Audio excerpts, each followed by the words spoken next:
Hello everyone, welcome to the Learning Platter CS. In this video, we are going to discuss how to solve system of linear equations. सबसे पहले देखते हैं linear equation क्या होता है and then कैसे solve करेंगे, कौन कौन से डिफरेंट मेथड्स हैं। और इस वीडियो में हम डिस्कस करेंगे एक मेथड जो है मैट्रिक्स इनवर्स मेथड।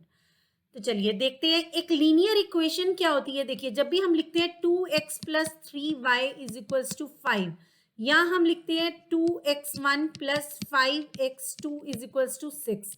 ठीक है, तो ये क्या है, लीनियर इक्वेशंस हैं जहां पे जो हमारे वेरिएबल्स हैं, देखिए यहाँ पर x y x1 y1 x2, ठीक है, ये क्या है, हमारे वेरिएबल्स हैं, ठीक है, जिनकी वैल्यूज अननोन है। अभी जिनकी भी वैल्यूज अननोन होती है वो क्या होते हैं, वेरिएबल्स होते हैं। ठीक है, तो यहाँ पे देखिए 2x1 प्लस 3xy जब हम लिख रहे हैं तो जो हमने ये वेरिएबल्स यूज किए हैं इनकी डिग्री क्या है, 1 है।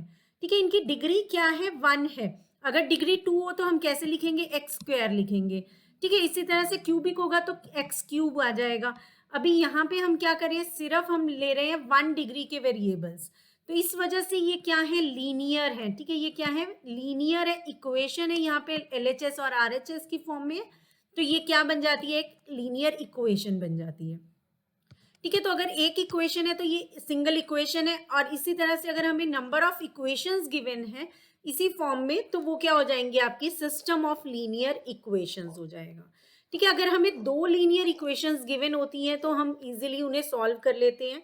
ठीक है, अगर 2 लीनियर इक्वेशंस हमें गिवन है तो हम सॉल्व कर लेते हैं। जस्ट कैसे कर लेते हैं, 2x plus 3y is equals to, अगर 6 दिया हुआ है हमें, and then 3x plus 4y is equals to 10 दिया हुआ है। ठीक है, तो हम क्या करते हैं, इसे 3 से मल्टीप्लाई किया, इसे 2 से किया, एंड देन सॉल्व करके सब्ट्रैक्ट करके इनकी जो वैल्यूज होती हैं एक्स वाई की वो हम कंप्यूट कर लेते हैं।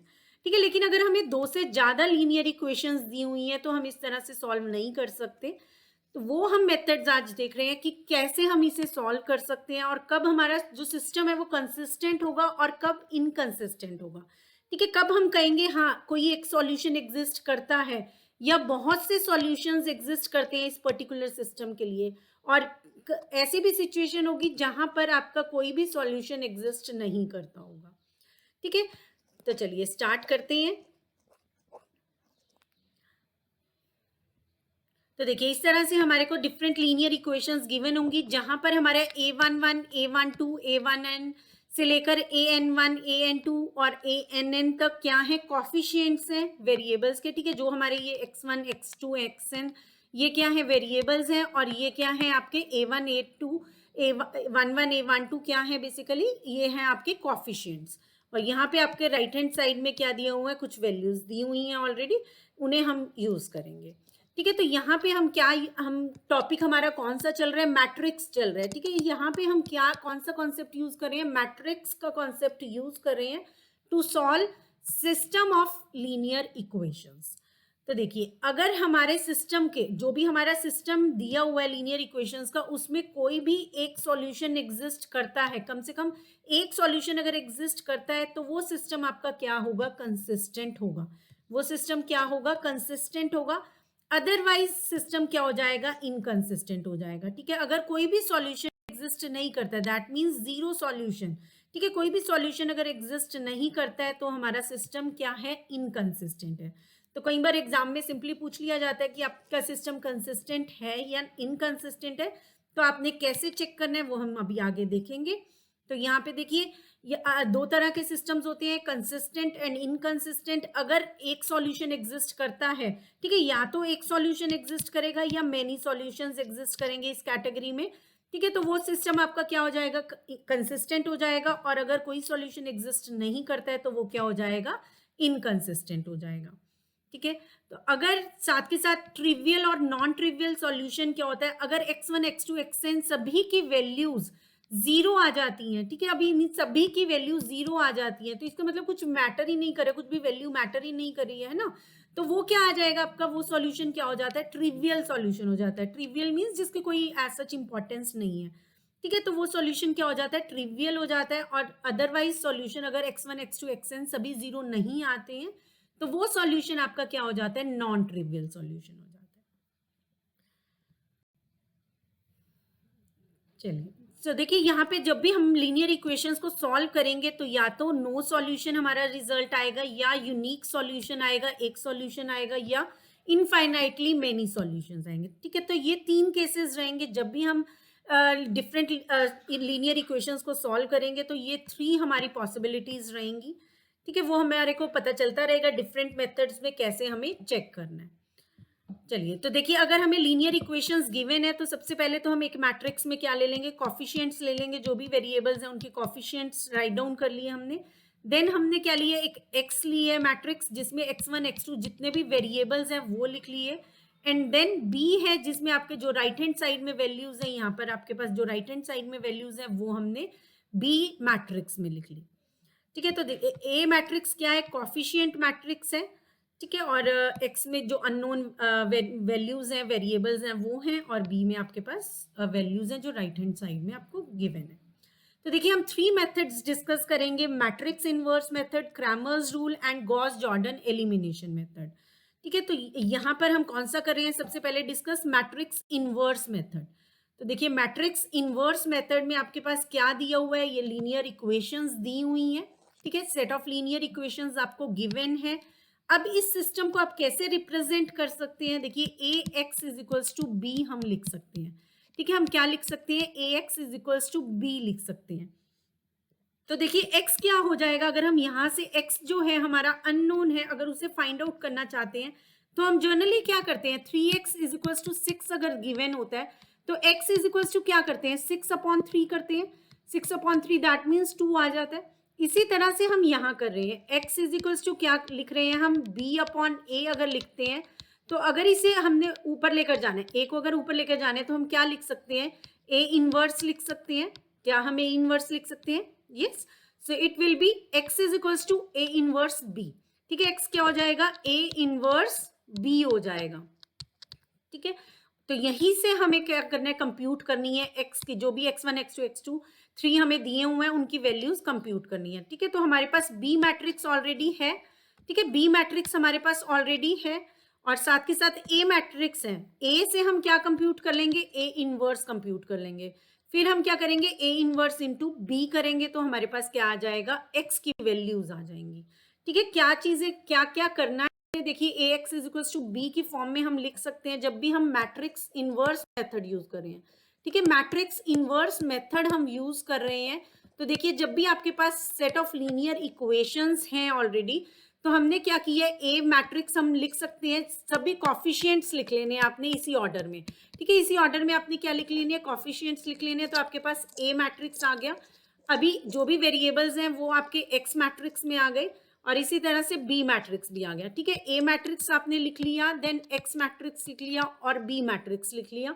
एक एग्जाम्पल करेंगे तो और चीज क्लियर हो जाएगी, यहाँ पे सिर्फ कॉन्सेप्ट समझ रहे हैं। तो देखिए ए लिखा हमने मैट्रिक्स, एक्स लिखा एंड बी लिखा, देन हमने क्या करना है, x is equals to A inverse b हो जाएगा।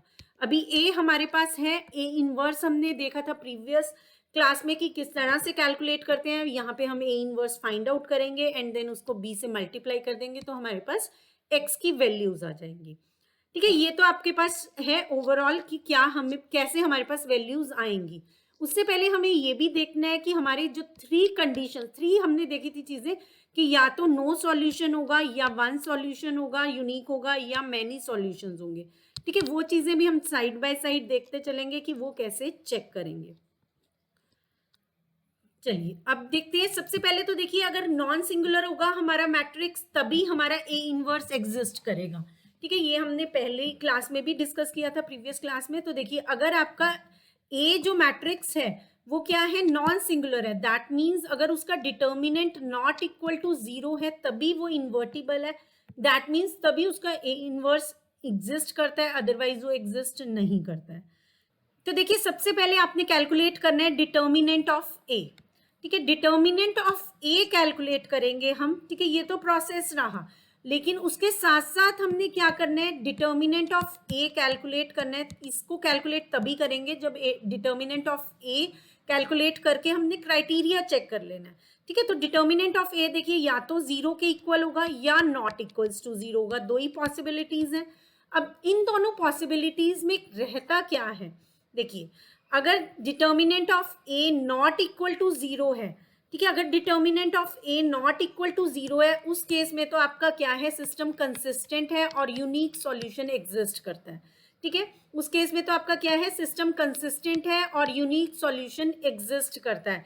लेकिन अगर डिटर्मिनेंट ऑफ ए जीरो के इक्वल आ जाता है, उस केस में आपने कैसे चेक करना है कि हमारे मेनी सॉल्यूशंस बन रहे हैं या जीरो सॉल्यूशन बन रहा है, उस केस में आपको क्या फाइंड आउट करना है। देखिए, सबसे पहले तो आपने डिटर्मिनेंट फाइंड आउट कर लिया, वो जीरो के इक्वल आ गया। अब आप क्या चेक करेंगे कि adjoint of A into B, adjoint of A into B क्या ओ के इक्वल है, दैट मीन्स क्या वो जीरो मैट्रिक्स के इक्वल है, नल मैट्रिक्स के इक्वल है या नहीं है, ठीक है, या नहीं है।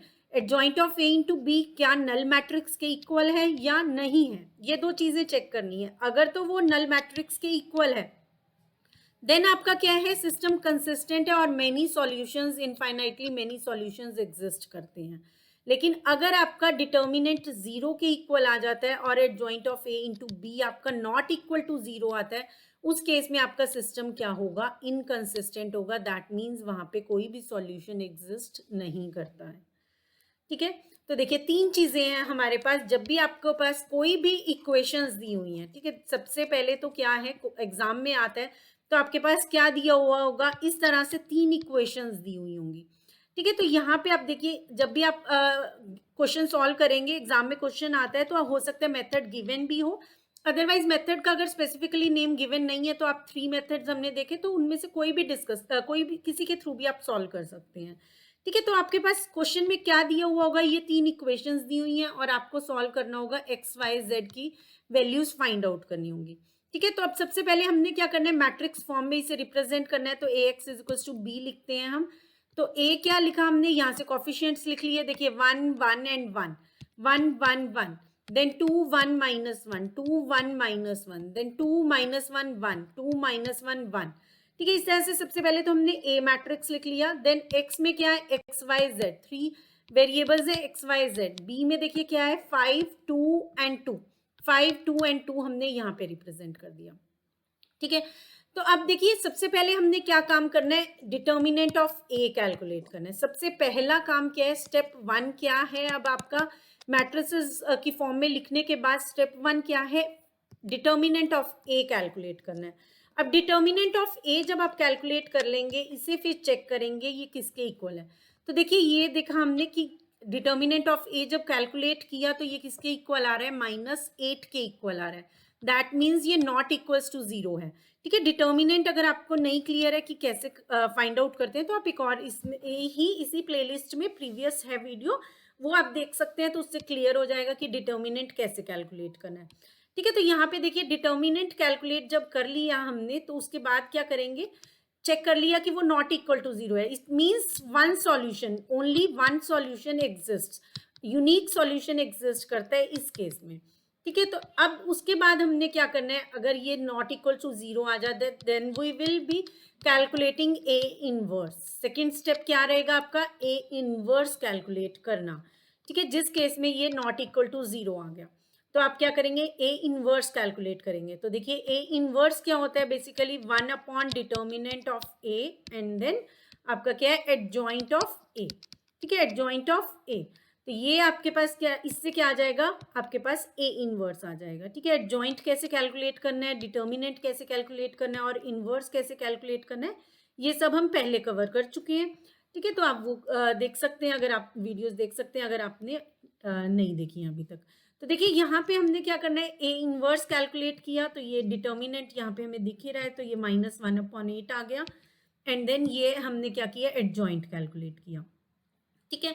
अब यहाँ से हमारे पास क्या आ गया, अभी एक ए इनवर्स आ गया। अब हम क्या कैलकुलेट कर लेंगे, एक्स की वैल्यू। तो देखिए, वो क्या आएगा, ए इनवर्स बी। तो ए इनवर्स हमारा ये कंप्लीट क्या है, ए इनवर्स, और ये बी है, तो इसको मल्टीप्लाई किया हमने, तो हमारे पास क्या आ गया, सॉल्यूशन आ गया। तो और एक्स वाई और जेड की क्या आ गई, हमारे पास वैल्यूज आ गई, ठीक है। अब सेकेंडली हमारे पास क्या हो सकता है, देखिए कि जो हमारा ए डिटर्मिनेंट ऑफ ए है, वो नॉट इक्वल टू जीरो ना आए, ठीक है, वो 0 आए, ठीक है, ये केस हो सकता है, वो चीज़ भी एक बार डिस्कस कर लेते हैं। तो देखिए यहाँ पे इस केस में तो जो डिटर्मिनेंट है वो -72 आ रहा है, that means not equal to 0 आ रहा है। इसमें तो जो हमने प्रीवियस क्वेश्चन में की है वही सेम प्रोसेस रहेगा, ठीक है, इसमें कुछ चेंज नहीं आएगा, तो एक्स वाई जेड की आपकी वैल्यूज आ जाएंगी। अब नेक्स्ट एग्जाम्पल इसमें देखते हैं, तो देखिए इसमें डिटर्मिनेंट क्या आ रहा है, 0 के इक्वल आ रहा है। तो यहाँ पे हमें 3 इक्वेशंस गिवन है, 3 इक्वेशंस को हमने इस फॉर्म में लिख लिया, ठीक है, ए ले लिया, एक्स ले लिया और बी ले लिया, ठीक है, मैट्रिक्स फॉर्म में हमने इन्हें रिप्रेजेंट कर लिया तीनों इक्वेशंस को।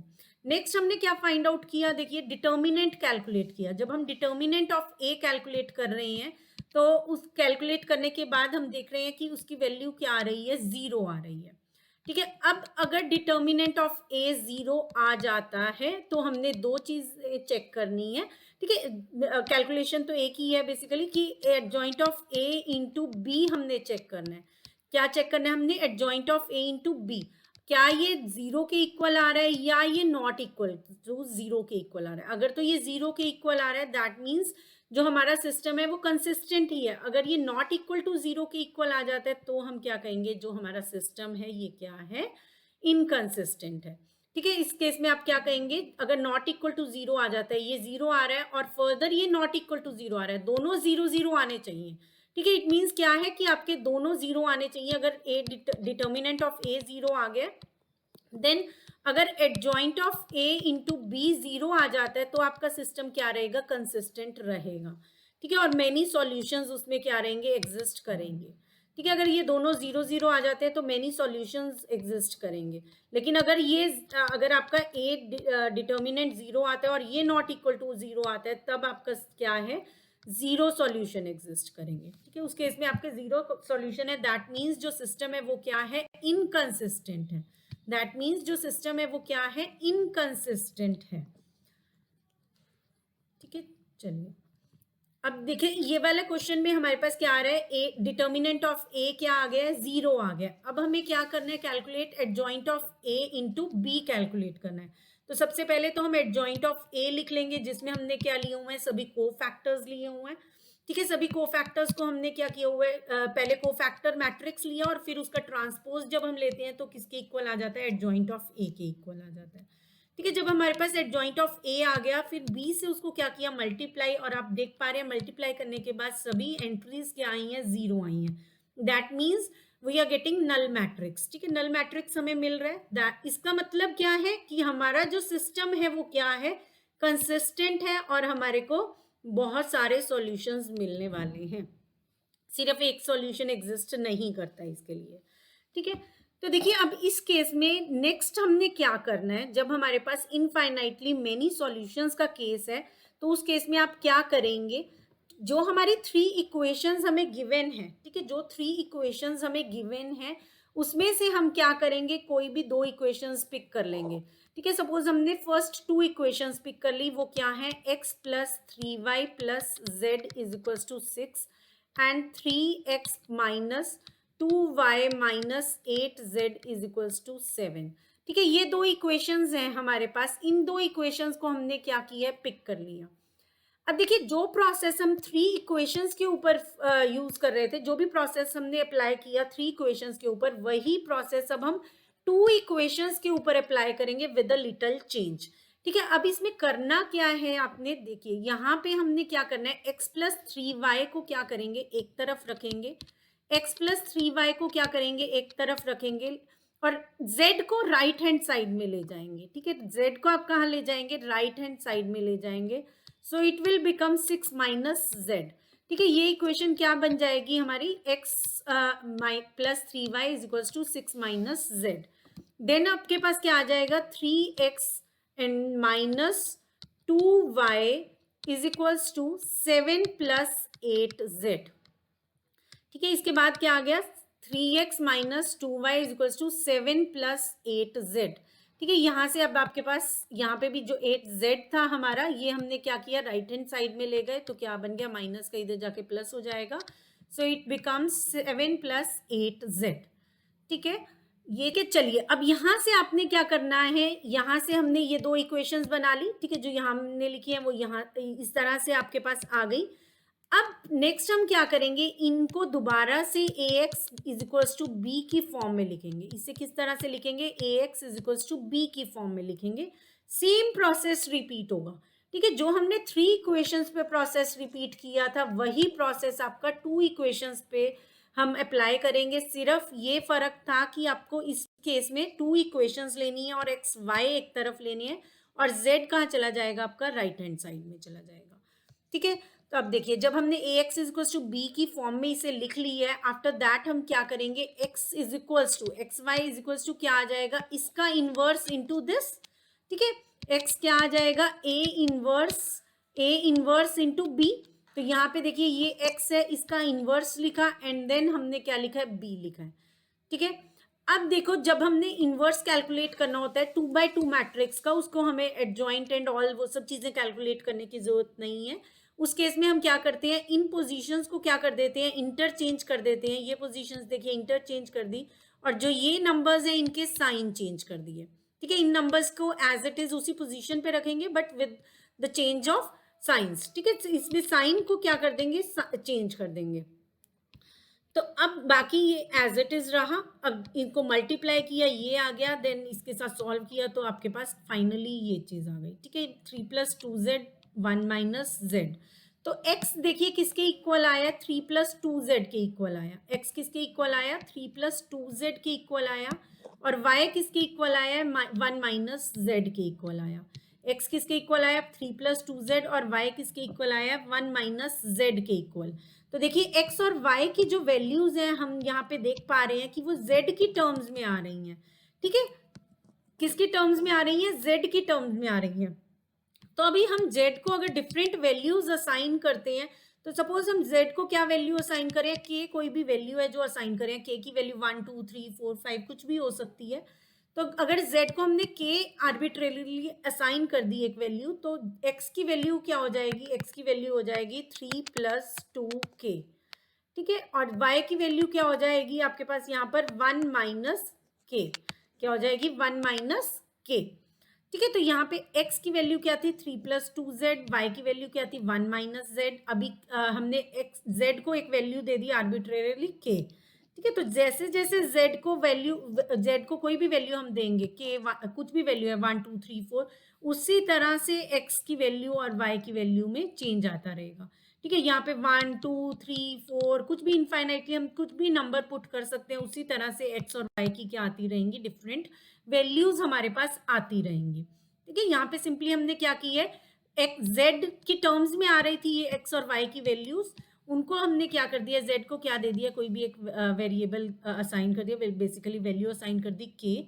ठीक है। और अभी सारी वैल्यूज किस टर्म्स में आ गई, k की टर्म्स में आ गई, ठीक है। जहाँ पे k कुछ भी आर्बिट्रेरीली कोई भी एक नंबर है, ठीक है, वेरिएबल है बेसिकली, जिसमें कोई भी वैल्यूज आपकी आती रहेंगी, ठीक है। तो जब आपका मैनी सॉल्यूशन वाला केस है तो वो इस तरह से सॉल्व होगा, ठीक है। वन सॉल्यूशन वाला देखा हमने, देन मैनी सॉल्यूशन वाला देखा, और साथ के साथ हमारे पास क्या आ जाता है, देखिए नो सॉल्यूशन वाला। नो सॉल्यूशन वाले केस में हमारे पास क्या आ जाएगा, जैसे हमने यहाँ पे कैलकुलेट किया, तो यहाँ पे आपके पास जो डिटर्मिनेंट था इसका a का, ये 0 आ रहा था। उसके बाद in case adjoint of a is equals into b not equals to 0 आ जाता है, तो आप क्या कहेंगे कि जो सिस्टम है हमारा वो क्या है, इनकंसिस्टेंट है, ठीक है। उसके आगे फर्दर सॉल्व नहीं करेंगे कुछ भी, सिर्फ डिटर्मिनेंट ऑफ ए कैलकुलेट करेंगे and then adjoint of A into B करेंगे। अगर वो नॉट इक्वल टू 0 आता है, ठीक है, ये ध्यान रखना है, अगर वो नॉट इक्वल टू 0 आता है, नल मैट्रिक्स के इक्वल नहीं आता है ये वाला मैट्रिक्स, देन हम क्या बोलेंगे कि हमारा सिस्टम जो है वो क्या है, सिस्टम ऑफ लीनियर इक्वेशंस क्या है, इनकंसिस्टेंट है, ठीक है, उसका कोई सॉल्यूशन एग्जिस्ट नहीं करता है, ठीक है। ये था हमारा मैट्रिक्स इनवर्स मेथड, जिसमें आपने क्या, सबसे पहले तो डिटर्मिनेंट फाइंड आउट करना है। डिटर्मिनेंट फाइंड आउट करने के बाद आपने चेक करना है क्या वो 0 के इक्वल है या नहीं है। अगर वो 0 के इक्वल नहीं है, फिर तो हमारा एज इट इज हमने इनवर्स कैलकुलेट करना है, मैट्रिक्स का इनवर्स कैलकुलेट करना है, b से मल्टीप्लाई कर देना और x की वैल्यूज आ जाएंगी, ठीक है। तो अगर नॉट इक्वल टू 0 है तब तो आपका कंसिस्टेंट है ही है सिस्टम, कोई दिक्कत ही नहीं है। और अगर आपका 0 के इक्वल आ जाता है डिटर्मिनेंट, देन सेकंड थिंग आप उस केस में क्या चेक करेंगे, adjoint of a into B. अगर वो O के इक्वल आ रहा है, नल मैट्रिक्स के इक्वल आ रहा है, then also our system is consistent and system has infinitely many solutions. Otherwise, if determinant of A is equals to 0 and adjoint of A into B is not equals to null, then the system is inconsistent. ठीक है, ये तीन चीजें clear होंगी तो कोई भी अगर आपके पास मैट्रिक्स इनवर्स मेथड से क्वेश्चन आ जाता है, you would be able to solve that. ठीक है, so that's all for this class. In next class we will discuss Cramer's rule. So much and stay connected.